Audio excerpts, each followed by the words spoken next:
Salam dostlar, bu dərsdə mən analog siqnallarından danışmaq istəyirdim. Dərsi çox uzatmayacağım. Növbəti dərslərdə də ünvanlamanı qutaraq və yenidən bizim praktiki dərsimiz olacaq. Analog siqnalları niyə qayıdıram? Çünki bundan əvvəlki dərsdə biz praktik olaraq analog siqnalın emalını elədik və mən özüm üçün və sizin üçün bəzi məsələlərini təkrarlamaq istəyirdim. Başlayaq analog siqnalın ölçməsindən. Bu bilirsiniz hansı funksiyadır? Y bərabərdir Kx. Məsəl üçün bizim analog modul çıxışda volt verirsə, 0-dan 10 volta qədər verirsə, bunun deməli dolması 11,85 volta kimi gedə bilər. Bundan sonra nə gəlirsə overload sayılır. Və burada out dəyərini bilmək üçün out bunu grafikdə göstəreyim. Bir dəqiqə. Tam. Məsəl üçün biz ölçmək istəyirik ki, bizdə bu dəyər olsa, məsəl üçün 11.000, yazım 11.000, bizdə çıxış voltu nə qədər olacaq, çıxış siqnalı nə qədər olacaq. Onun üçün də düstur var. Düsturu çox gümankarınız bilirsiniz, amma yenidən bura yazacağım onu. Deməli, U out bərabərdir UN belə yazım balaca ilə. Yəni buradakı N nəzərdə tuturam. H yazdım bir dəqiqə. N yazdım onu. Tamam. Çıxılsın.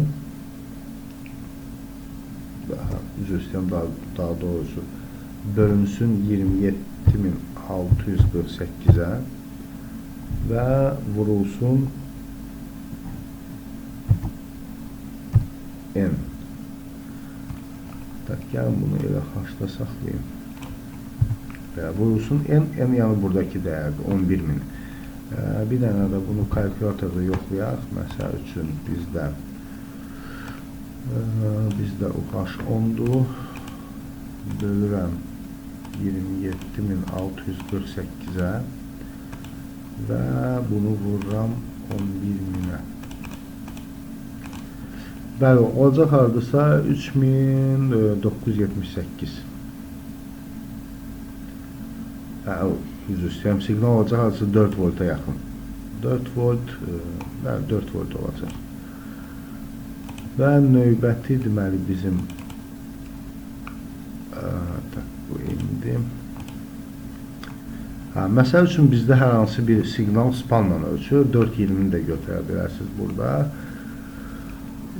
Və biz ölçmək istəyirik ki, baxın burada yazmışam, oradasa yox, yazmamışam. Bu grafikin üstündə də işləyərik və biz ölçmək istəyirik.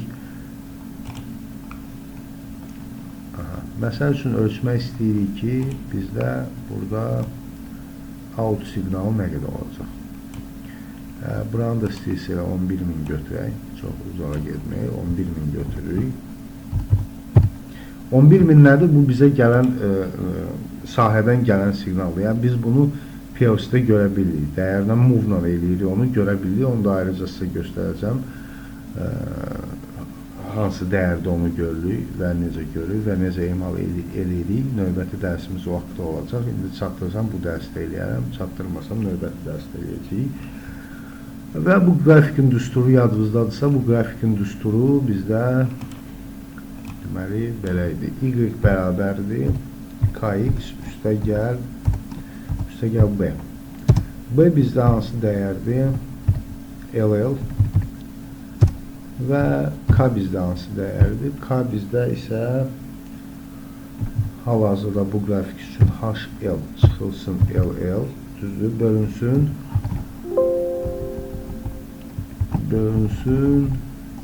27.648-ə.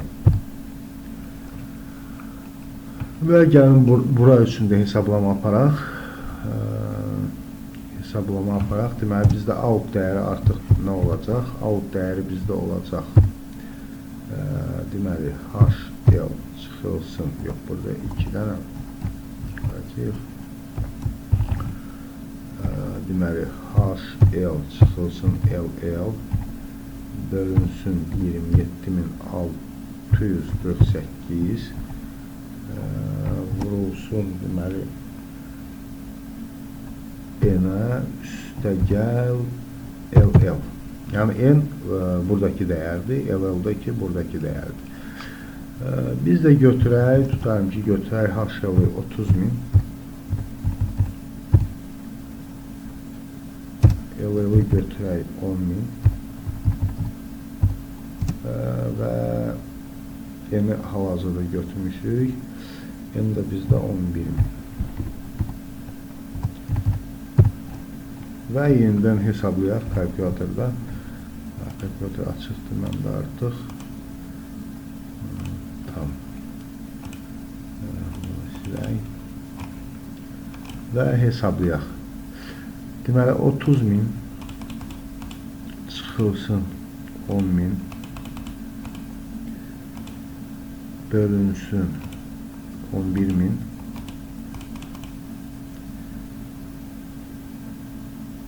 yox, bölünsün 11.000 yox dostlar, bölünsün 27.648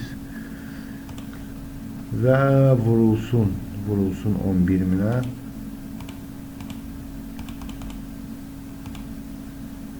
üstəgəl 10.000. Bəli, 17.957.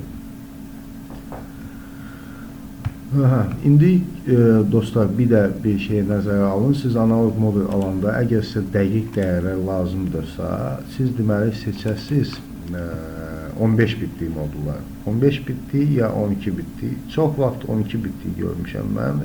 15 yazılımı 16 bitlik olur ya 15 bitlik.